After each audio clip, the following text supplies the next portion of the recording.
다 함께 인사 나누시겠습니다. 여호와의 선하심을 확신하기에 잘 되고 있습니다. 오늘도 하나님 안에서 화평하기를 꿈꾸며 함께 예배하는 우리가 되기를 소망합니다. 우리는 올 한 해 열매 맺는 사람으로 살아가는 신앙 공동체라는 주제를 따라 거룩한 믿음의 여정을 은혜로 달려가고 있습니다. 이를 위해서 6월 한 달 동안은 화평의 열매라는 주제로 은혜를 더해가고 있는데요. 첫 번째 주에는 위로부터 난 지혜 곧 성령님과 결합할 때 참된 샬롬을 누리게 된다는 사실을 살펴보며 말씀의 은혜를 나누었습니다. 두 번째 주에는 샬롬은 내 자신과의 끊임없는 싸움을 통해 얻어진다는 사실을 살펴보았고요. 세 번째 주에는 화평함을 따를 때 주를 볼 수 있는 축복을 누린다는 내용으로 함께 은혜를 나누었습니다. 오늘은 화평의 열매를 맺는 자에게 나타나는 특징이 무엇인지 함께 살펴보며 은혜를 더해 가고자 합니다. 우리가 서로 화평함으로 화평의 열매를 맺고 있는지 그렇지 아니한지를 금방 알아차릴 수 있으며 누구도 부인할 수 없는 가장 단순하고도 분명한 표징이 있습니다. 그것이 무엇일까요? 여러분 한번 생각해 보십시오. 그것은 바로 둘의 거리입니다. 둘의 거리는 서로 화평함으로 샬롬을 누리고 있는지 그렇지 않는지를 극명하게 나누는 기준이 됩니다. 좋아하는 사람끼리는요, 누가 뭐라고 하지 않아도 가르쳐 주지 않아도 자꾸만 가까이 가려고 합니다. 좋아하는 사람은 어떤 핑계를 만들어서라도 같이 있는 시간을 만들려고 그리고 그 시간을 늘리려고 노력합니다. 그 곁으로 다가가 자꾸만 붙어 있으려고 한다는 것입니다. 이는 둘이서 화평을 누리고 있다는 증거요. 서로 좋아하고 있으며 사랑한다라는 뜻입니다. 그래서 우리는 주변에서 둘이 가까이 붙어 있는 사람들을 보면 이렇게 묻곤 합니다. 만약 그들이 이성이라면 너희 사귀냐 혹은 너희 연애하냐 라고 묻고요. 반대로 그들이 동성이라면 우리는 너희 둘이 친하냐 라는 질문으로 그들에게 묻습니다. 친하지 아니하면 가까이 있지 아니하고요. 사랑하지 아니하면 가까이 머물지 않기 때문입니다. 서로 미워하고 싫어하는 관계라면 누가 가르쳐주지 않아도요, 멀찍이 떨어져 있게 마련입니다. 그 거리는 여간해서는 좁혀지지 않습니다. 오히려 점점 더 멀어지기 법입니다. 모든 수단과 방법을 동원해서 둘이 화평할 수 있도록 자리를 만들어 보지만 둘이서 같은 공간에 있는 것 자체만으로도 불쾌하고 불편해하게 생각합니다. 여기에는 화평 곧 샬롬이 없습니다. 이처럼 우리의 거리가 서로가 어떤 관계 속에 있는지를 화평함을 누리고 있는지 그렇지 아니한지를 설명하는 아주 중요한 기준이 된다라는 말씀입니다. 그렇다면 우리와 하나님과의 거리 그리고 우리와 우리 곁에 있는 이들의 거리는 어떠합니까? 이 질문에 온전히 대답할 수 있을 때 우리는 화평의 열매를 맺을 수 있습니다. 그래서 우리 하나님은 첫 번째로 화평은 예수 그리스도의 피로 가까워지는 것이라고 말씀하십니다. 본문 13절 말씀을 함께 읽겠습니다. 본문 13절 말씀입니다. 이제는 전에 멀리 있던 너희가 그리스도 예수 안에서 그리스도의 피로 가까워졌느니라. 아멘. 가까워질 수 없는 관계가 가까워지는 것이 화평이라는 말씀입니다. 이 놀라운 화평 곧 샬롬을 이루시고자 우리 예수 그리스도께서 우리에게 가까이 다가오셨다라고 분명하게 말씀하십니다. 그리고 우리가 서로에게 가까이 다가서지 못하도록 방해하는 모든 장애물들을 제거하셨다고 말씀하십니다. 그것이 바로 예수님이 죽으실 때 성소의 휘장이 위에서부터 아래로 찢어짐으로 말미암아 증명하신 놀라운 사건입니다. 우리 함께 좀 찾아 읽어볼까요? 히브리서 10장 19절로 20절의 말씀입니다. 히브리서 10장 19절로 20절의 말씀입니다. 함께 봉독합니다. 그러므로 형제들아, 우리가 예수의 피를 힘입어 성소에 들어가 담력을 얻었나니 그 길은 우리를 위하여 휘장 가운데로 열어놓으신 새로운 살 길이요 휘장은 곧 그의 육체니라. 아멘. 예수님께서 십자가를 지고 우리의 죄를 대신하여 죽으실 때 성소의 휘장이 위에서부터 아래로 갈라진 이유는 은혜의 보좌 앞에 담대히 나아갈 수 있는 새로운 길이 열렸다라는 뜻입니다. 이처럼 예수님께서 원수되었던 우리와 하나님의 거리가 가까워지게 하시려고 화평케 하시는 분으로 우리 곁에 찾아오셨습니다. 이로 인해 우리는 은혜의 보좌 앞에 담대히 나아갈 수 있는 길이 열린 것입니다. 이것이 진정한 화평, 곧 하나님과의 샬롬을 누리는 이유가 되었습니다. 그러므로 진정한 화평, 곧 샬롬은 하나님과 그리고 우리의 이웃들과의 마음과 생각과 몸의 거리를 좁히는 일이요, 더 가까워지는 일이라는 사실을 분명히 기억하기를 소망합니다. 그리할 때 우리 안에 참된 샬롬은, 참된 화평은 이루어질 줄 믿습니다.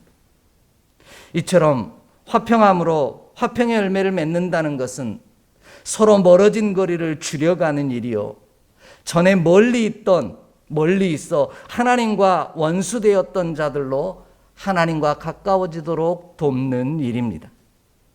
그냥 사람끼리 친한 것으로 끝나는 일이 아니라는 겁니다. 하나님과의 거리, 그리고 하나님이 사랑하시는 이들과의 거리를 좁혀가는 일, 가까이 다가서는 일이 화평하는 일이라는 겁니다. 그리하면 우리가 그 화평함을 따름으로 말미암아 하나님의 얼굴을 봄으로 말미암아 진정한 샬롬을 누릴 수 있다라는 겁니다.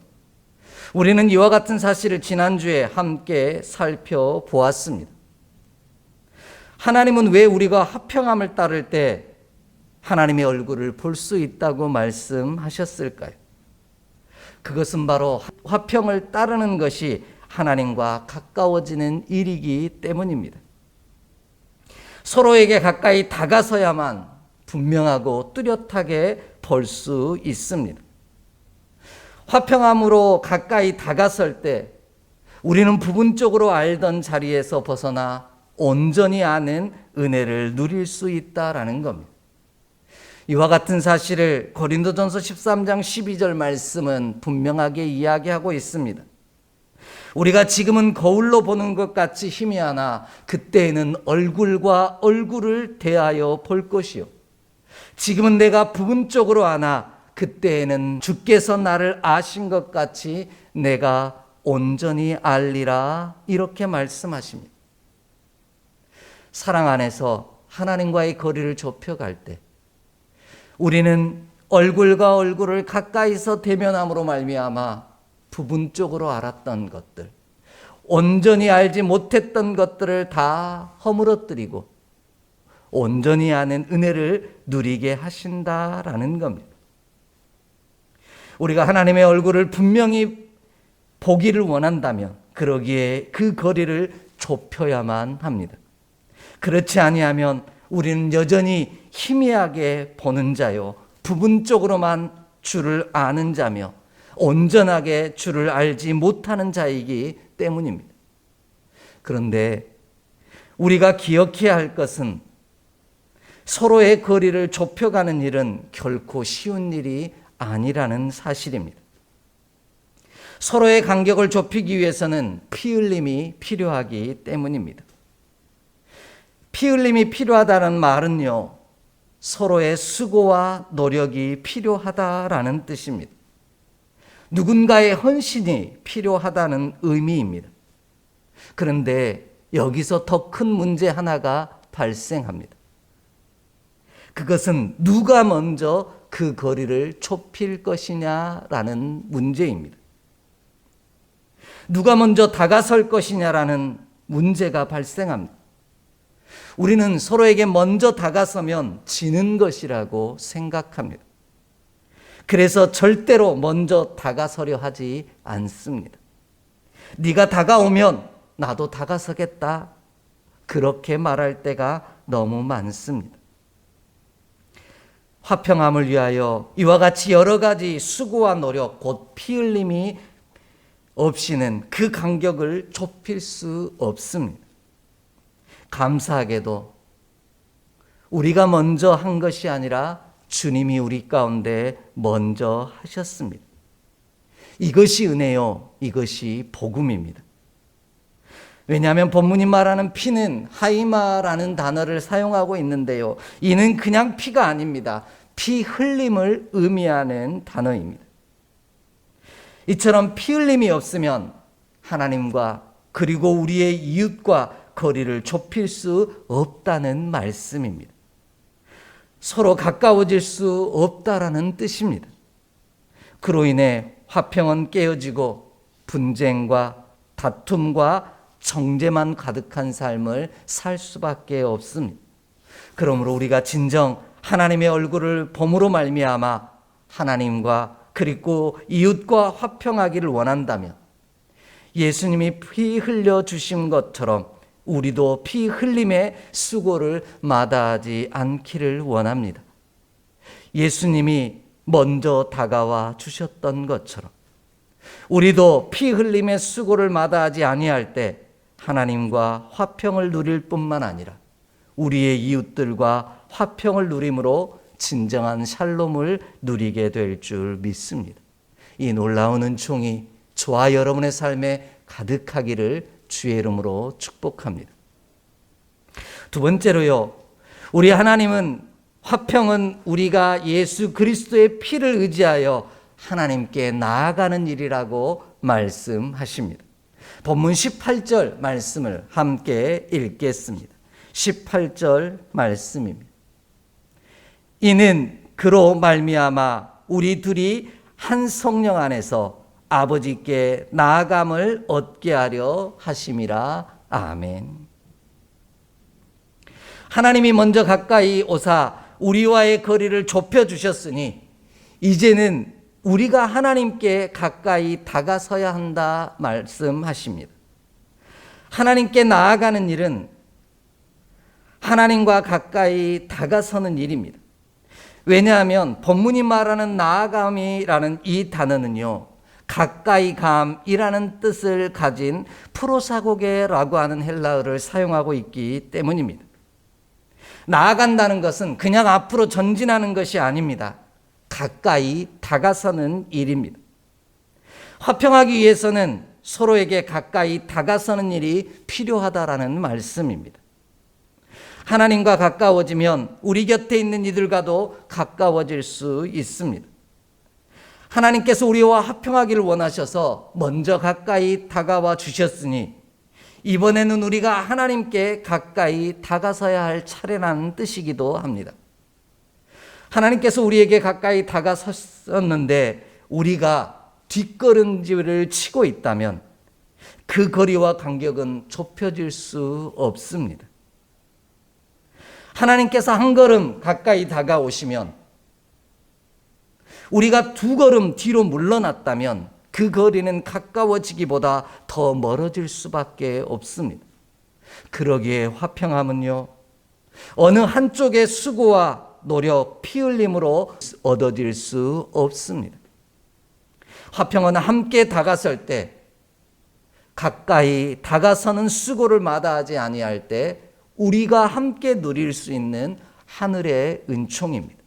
이 놀라운 은총을 서로에게 다가섬으로 주님이 우리 가운데 다가오심 같이 우리도 하나님께 다가섬으로 이 놀라운 은혜를 받아 누리는 자 되기를 간절히 소망합니다. 그런데 이 또한 나를 의지함으로 나아갈 수 없다라는 것이 문제입니다. 오직 예수 그리스도의 피를 의지해야만 하나님께 가까이 다가설 수 있습니다. 왜냐하면 하나님께 가까이 나아가는 일은 결코 쉽지 않기 때문입니다. 하나님께 가까이 다가가는 일이 얼마나 어려운지를 오늘 본문 14절로 17절이 우리에게 분명하게 가르쳐주고 계십니다. 좀 쉽게 풀어 정리하면 이렇습니다. 하나님께 다가서는 일은요, 전혀 다른 둘이 하나 되는 일이고요, 나누고 분리하는 담을 허무는 일이며 증오하는 관계를 청산하는 일이기 때문입니다.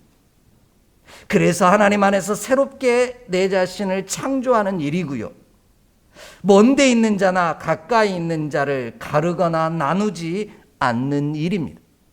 얼마나 어렵고 힘든 일입니까? 그런데 이 어렵고 힘겨운 일이 가능하다라고 말씀하십니다. 이 모든 것이 가능하게 하시는 이가 있기 때문입니다. 바로 그분이 예수 그리스도이시요 성령님이시라 분명히 말씀하십니다. 그래서 하나님은 하나님께 나아가되 성령 안에서 나아가야 한다라고 말씀하십니다.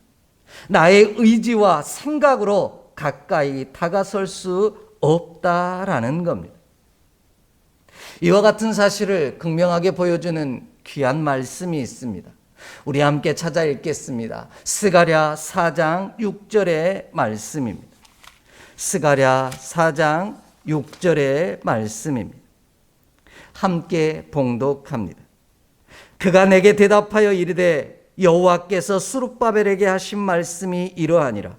만군의 여호와께서 말씀하시되 이는 힘으로 되지 아니하며 능력으로 되지 아니하고 오직 나의 영으로 되느니라. 아멘.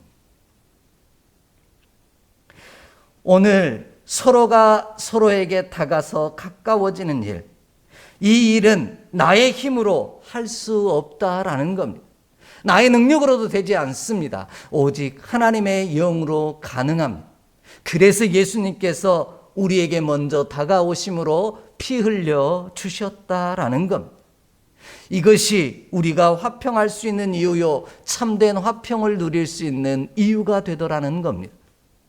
그러므로 우리는 나의 힘으로 혹은 나의 능력으로 화평을 이루려고 하는 수고를 내려놓기를 원합니다. 예수 그리스도를 의지하여 하나님과 이웃에게 가까이 다가서는 우리 모두가 되기를 소망합니다. 그리하면 주께서 우리로 이 어렵고 힘겨운 화평을 이루는 놀라운 길들을 친히 열어 가실 줄 믿습니다. 그래서 오늘 본문이 이야기하는 읽지는 않았지만 13절 말씀처럼 원수된 것마저도 자기 육체로 오시고 서로에게 가까이 다가설 수 있는 길이 되신 예수님으로 말미암아 우리가 하나님과 그리고 우리의 이웃과 가까이 다가설 수 있는 그런 놀라운 화평을 누리게 하실 줄 믿습니다. 우리의 거리가 좁혀지고 가까워짐으로 진정한 화평, 샬롬을 누리게 하신다라는 겁니다.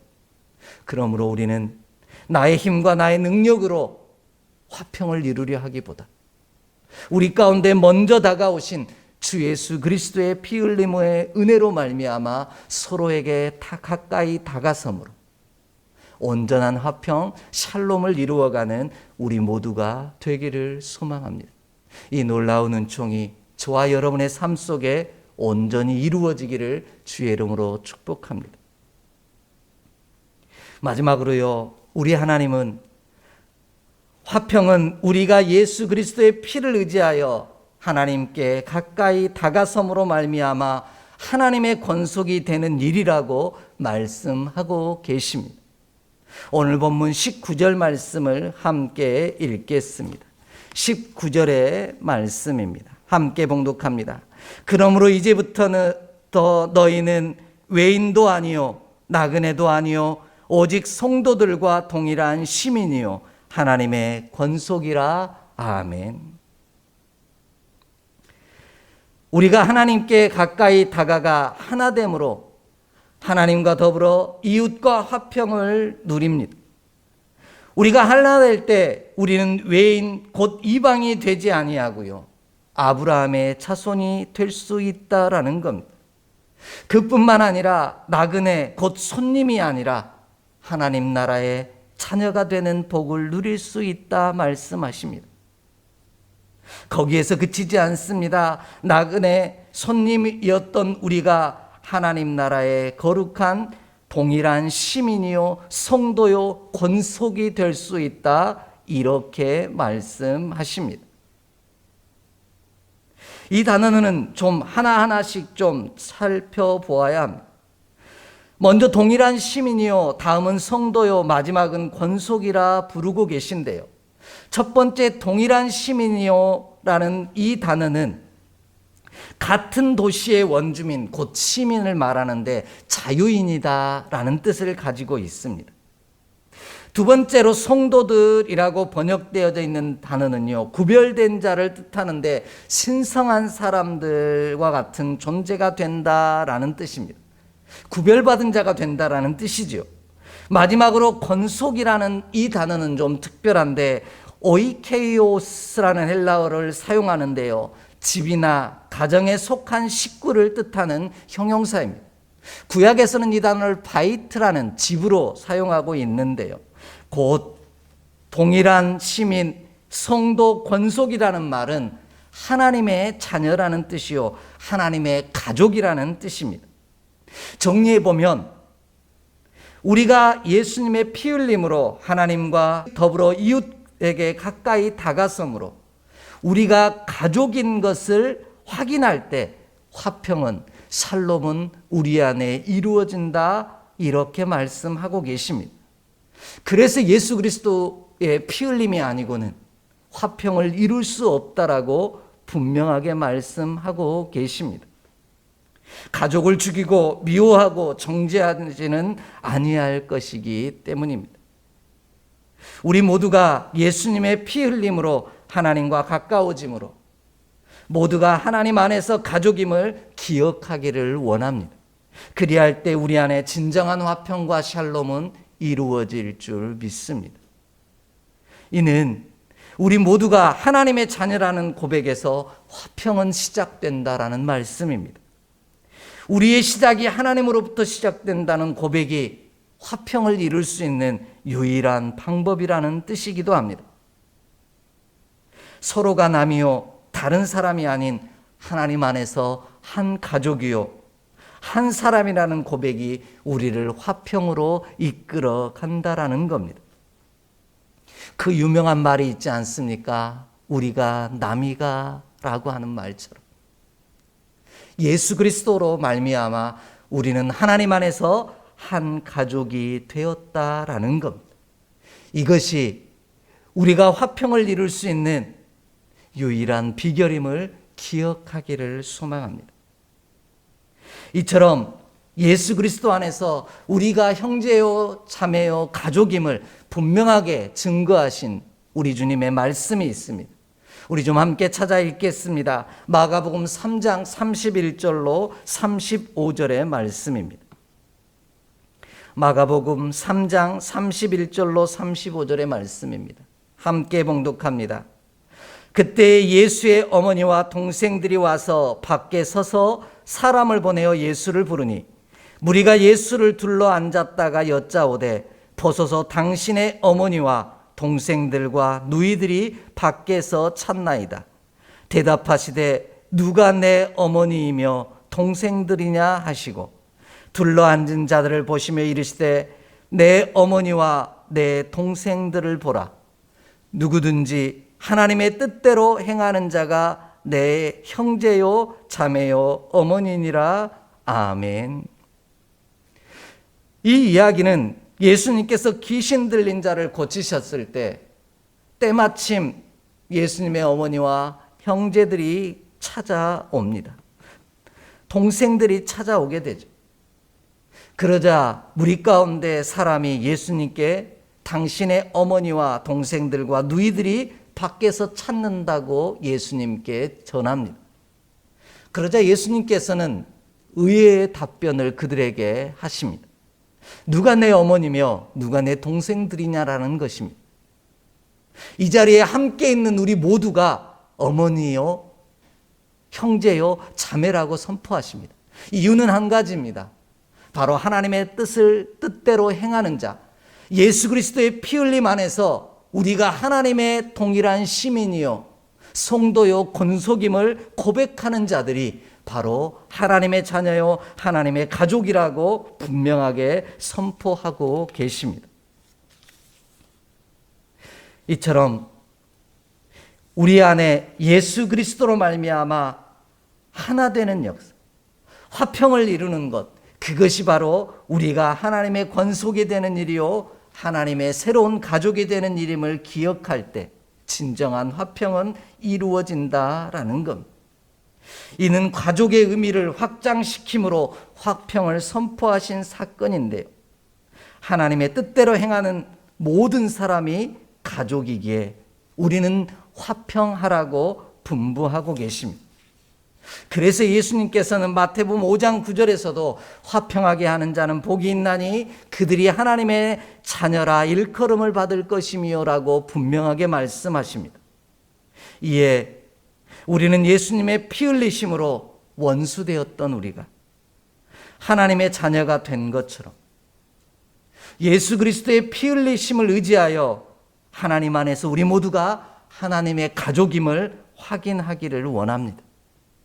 서로 다르고 서로 남인 관계가 아니라 예수 그리스도 안에서 한 가족이요, 형제요, 자매이기에 우리 서로를 향하여 예수님이 먼저 다가오심과 된 것 같이 우리도 피 흘림으로 서로에게 다가섬으로 진정한 화평을 이루기를 소망합니다.